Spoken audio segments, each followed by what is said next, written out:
So I'll take a look at some of the behind the scenes here at Maidstone United Football Club, and today we stepped into the medical room where all the magic happens, and Beth Cooper, our sports therapist, is here as well.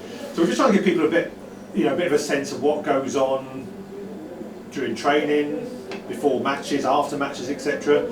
So perhaps you could, I guess, start off with how long you've been at the club and some of the things you would do over the course of a week. So I've been at the club 2 years now, so I've been in this is my 3rd season. So it's a good little club, to be fair, and it's like a nice little room, so it does feel quite homely once you settle into it. So my usual week is basically getting in first thing in the morning, setting up, making sure that mainly the heating's turned on, to make sure that this is like a nice warm room for the boys to effectively, to an extent, strip off, to make sure that they're ready to go. Come in here if they have any injuries, any niggles. I'm here if they need to talk, if they're not feeling too well either, to go and get advice for that. If they want massages, any strap-ins, tape-ins, anything that makes them feel prepared enough to go out and train, but also in a build-up to the games as well, or as a recovery from the games. One of the things that has been key for you anyways is the preparation before training. Obviously people expect the set piece practice, etc. Yeah. But from your point of view, even before they get out onto that pitch, you want to have them ready, stretched, so that they're able to take part in everything they're asked to do. Yeah, so on a training day, they go into the lounge and they do half-hour stretching every morning. So that's usually, they come in, they get the rubs, they get assessed if they're injured, have some sort of treatment, and then everyone goes into the lounge, does the stretching before they go out to train. And even before the games, everyone's in here. Well, not everyone comes and sticks their head in anyway. Our physios are always a communal room, so they always come in, stick their head in, say hi, chuck their name up on the board if they want any treatment, try to get through the list as much as I can. In for the team talk, the ones that know that they might not be involved kind of take a step back, because the starting 11 obviously prioritise, and then any of them that need ankle strap-ins or anything, K-tape, anything after that, then they come in, jump on the bed, get going, and then we're out. So in terms of obviously those other people that are involved in the setup, obviously with the under 23s, very lucky to have Luke Jenner working with them, and likewise providing some help and support to yourself as well. Yeah, Luke's very, very good, to be fair. So he's come in more so this season, obviously, as the under 23s have joined in, and he's getting more and more involved with the boys. Obviously, he's got a slightly different kind of career path to me. So he's an osteopath, and he's just been kind of his title's changed, so he's a sports-specific osteopath, which is obviously very encouraging to bring him into this kind of environment, because he does know what he's talking about in relation to football. So he's a good person for me to be able to talk to, bounce ideas off of, chat to about injuries. It's good that we have a good communication for when the 23s come into training as well. So obviously last week we had Ollie Freeman, we've had Tingley in, we've had a number of the younger ones in as well over the course of the season. So it's good for them to know that they can be kept in good hands as well, and there is a good relationship there. And obviously Kane and Osto as well, getting very involved as well. So it's nice to know that we've all got an open communication and everyone talks to each other.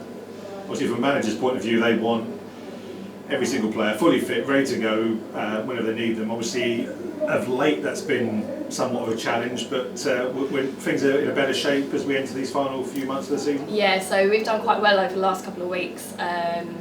So I've been on my own for 2.5 weeks now, and we started with about 10. We've gone up to about 13 in that time, and as of today we've obviously still got a couple of returning to play, so they're out on the bench. They might not necessarily be playing, or they might not be involved, but it doesn't mean they're unfit. But we've gone down to 2, so the only ones that we have fully out are Danny Devine and Jake Embry.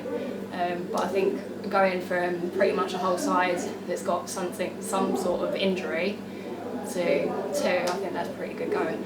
So I'm very proud of myself there.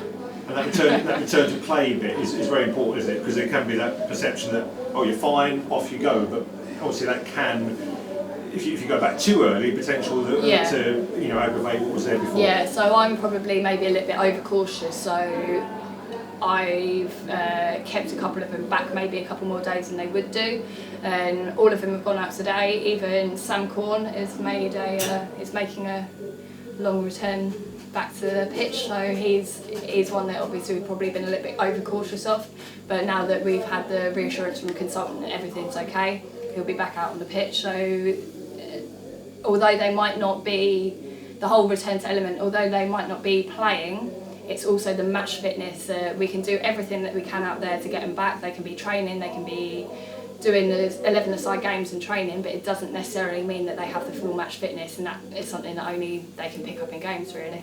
I guess there's an element of trust between you as a sports therapist to say to them, if you're recommending maybe some like gym work, that is being done obviously on days when they're not here. Yeah, so to be fair, we have a very, very good bunch of players, and especially the elder ones that are a little bit more experienced, you can trust them to go down the gym, do this and this, do anything else that you want to do. So especially if it's a lower limb injury, they can go and do uppers or core and go and get in the pool after, and you can trust them to do everything that you say. So that's very, very good to know that there is a trust element from me to them and from them to myself as well. So it's nice knowing that even if they're not feeling 100%, they can come in, talk to me, we can sort something out, and then they can get back out, because obviously that's where they all want to be. No one really wants to be in here, they all want to be on the pitch. So that's one thing that I'll always kind of preach that I stand by, is just open communication and honesty, because I'll be honest with them if they're honest with me.